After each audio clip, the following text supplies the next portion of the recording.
मेरे प्यारे दोस्तों, जय हिंद। एकेडमी फॉर एजुकेशन में आपका स्वागत है। आज की जो क्लास होगी वो शिक्षण से संबंधित क्लास होगी, जो C TET, UP TET, PGT, TGT तथा जितने भी टीचिंग एग्ज़ाम होते हैं उसके लिए सहायक होता है। ये एक जो क्लास होगा जीवन के उद्देश्य से भी क्लास होगा।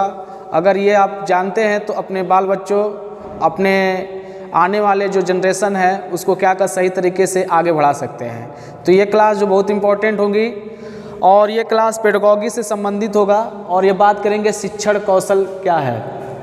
तो देखिएगा, बच्चों की भाषा संबंधी बहुत सारी कठिनाइयाँ होती हैं, त्रुटियाँ होती हैं, विकार होती हैं। जब बच्चा जो है जीवन में जो सीखना स्टार्ट करता है तो बहुत कुछ गलत बोलता है, सही बोलता है, उस त्रुटियाँ करता है, बहुत गलती भी करता रहता है। तो इसी को दूर करने के लिए शिक्षण कौशल का जानना आना बहुत जरूरी होता है। जैसे बच्चा क्या करता है, पढ़ने में उसको बहुत कठिनाई होती है, पाठ्य वस्तु को ग्रहण करने में भी कठिनाई होती है, संप्रेषण का आत्म प्रकाशन में भी कठिनाई होती है और शब्दों का उच्चारण संबंधी त्रुटियां उत्पन्न हो जाता है, वाक्य संरचना संबंधी त्रुटियां होती हैं, अस्पष्ट उच्चारण करता है, वर्तनी संबंधी त्रुटियां करता है, श्रवण संबंधी विकार करता है और दृष्टि विकार करता रहता है, मंदबुद्धि का हो जाता है, त्रुटिपूर्ण श्रवण, व्याकरण संबंधी त्रुटियां, हकलाने लगता है और प्रवाह व गति संबंधी त्रुटियां करने लगता है। जो जिस बोलता नहीं है, ये क्या है, कुछ तो यह हमारे क्रियाकलापों के कारण होता है। और बच्चे के अंदर एक गुण को पैदा करना हो तो हमें भाषा कौशल का विकास करना है। अगर उसके अंदर अगर सब कमियां आ जा रही है तो इस कमियों को दूर करने के लिए भाषा ही कौशल इम्पोर्टेंट होती है। और देखिएगा, कुछ बच्चे होते हैं बहुत तेज तर्रार होते हैं, तो उनकी वो नहीं, उनका आवश्यकता नहीं है, क्योंकि उनके माता पिता की आवश्यकता है। उनके माता पिता क्या करते हैं, उन बच्चों को ये जितनी भी कमियां हो रही हैं वो परख लेते हैं कि एक अच्छे रूप में, और उस बच्चे को क्या करते हैं, आगे बढ़ाने की कोशिश करते हैं। चलते ये क्या है, भाषा कौशल क्या होता है। तो भाषा कौशल जो है अभिव्यक्ति या आत्म प्रकाशन की एक योग्यता होती है। जब बच्चा सीखता है तो वो मौखिक रूप से सीखता है और आगे सीखते चला जाता है, और उसके बाद वह क्या करता है, उस चीज़ों को उच्चारित रूप में भाषा का प्रयोग करता है और धीरे धीरे वो व्यवहारिक रूप में होता जाता है। तो कहा जाता है इसके दो पक्ष होते हैं, एक ग्रहण पक्ष होता है और दूसरा क्या होता है, अभिव्यक्ति पक्ष होता है। ग्रहण पक्ष का मतलब है जब हम कोई चीज़ नया चीज़ सीखते हैं तो उसको ग्रहण करते जाते हैं और उसके बाद सीखने के बाद उसी को उच्चारित करते हैं, उसको बोलते हैं, उसको क्या कर, अभिव्यक्ति। अभिव्यक्ति का मतलब होता है अपने आप को बताना, निखारना उसी चीज़ को, वही अभिव्यक्ति होती है। तो भाषा शिक्षण में भाषाओं के 4 प्रमुख चरणों में बताया गया है। पहला क्या है, श्रवण कौशल, सुनने का कौशल होना चाहिए। कोई भी अगर व्यक्ति कुछ बोल रहा है, कुछ कह रहा है, तो सबसे ज़्यादा सुने, ध्यानपूर्वक सुने, अपने दिमाग को इंटेंसिफाइड करते, उसके बाद सुनते जाएं।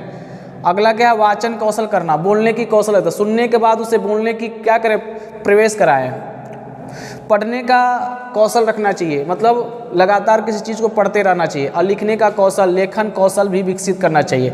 अगर व्यक्ति 4 तरीके से अपने भाषाई कौशल को बढ़ाना है, अपने आप को प्रमोट करना है, तो ये 4 तरीकों का अपनाना चाहिए। श्रवण कौशल का विकास कैसे किया जाए किसी बच्चे में श्रवण कौशल का? सबसे पहले क्या, विशेष सूचनाएं बताएं। एक टीचर जो है अपने बच्चों को अगर पढ़ा रहा है 1 से 8वीं तक, चाहे किसी भी क्लास का, खासकर 1 से 8वीं तक बात करेंगे, तो उसके अंदर विशेष सूचनाएं होना चाहिए, विशेष सूचनाएं देना चाहिए। शैक्षिक प्रवचन कराना चाहिए। शैक्षिक प्रवचन का मतलब यह है कि अलग अलग रूप से बच्चों को क्या करना चाहिए, किसी चीज़ के बारे में बताना चाहिए, उसके बाद उससे बुलवाना चाहिए। कहानी सुनाना चाहिए, कविता सुनाना चाहिए, घटनाओं का जिक्र करना चाहिए, अगल बगल देश प्रदेश में कौन सी घटनाएं हो रही हैं इसके बारे में जिक्र करना चाहिए, आदेश निर्देश देना चाहिए, प्रार्थना स्थल पर विचारों का प्रस्तुतिकरण करना चाहिए। अब टीचर भी प्रस्तुतिकरण करें और बच्चों को क्या करें, प्रस्तुतिकरण करने की योग्यता प्रदान करें। अब हम बात करेंगे वाचन कौशल क्या होता है। देखिए, एक बात और बात कर लेते हैं, वाचन कौशल। वाचन कौशल क्या है, वचन की आवश्यकता या वाचन की आवश्यकता जीवन के प्रत्येक क्षेत्र में होती है। ये तो सही है, क्योंकि अगर हम चीज़ सुनते जाएं, बोलने की कोशिश ना करें तो जीवन में क्या हो जाएगा, निराशाहीन साबित होगी, वो हमको गतिहीन बना देगी।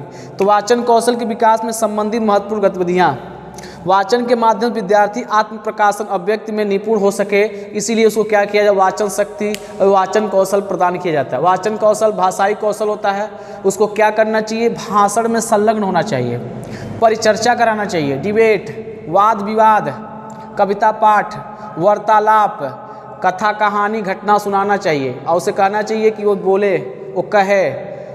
अंताक्षरी कराना चाहिए, समूह विचार विमर्श करना चाहिए, जैसे और प्रश्नोत्तरी कराना चाहिए और क्लिष्ट शब्दों का उच्चारण करना चाहिए। जो कठिन से कठिन शब्दों हैं, जो खतरनाक शब्द होते हैं, उनको उच्चारण करना चाहिए, जिससे बच्चे का क्या हो जाए, विकास हो जाए। ये सभी क्या होते हैं, पेडागॉजी में शिक्षण कौशल के विकास के लिए कुछ ऐसे परिवेश होते हैं। अगर उस परिवेश में बच्चों को ढाल दिया जाए तो बच्चा क्या होगा, बहुत आगे तक पहुंच जाएगा और उसके अंदर जो ये पूरा गुण अवगुण थे, वो अवगुण क्या हो जाएंगे, धीरे धीरे खत्म हो जाएंगे। तो ये दोस्तों क्या था, ये पेडागॉजी संबंधित कुछ व्यवस्था, कुछ लेक्चर थे। इस लेक्चर में हमने क्या किया, महत्वपूर्ण पॉइंट की बात की है। इसी को आधार मान करके यह वीडियो हम क्या करते हैं, समाप्त करते। फिर मिलेंगे अगले लेक्चर में, कुछ और महत्वपूर्ण बातें बताएंगे। यहीं पर समाप्त होता है वीडियो। Thank you.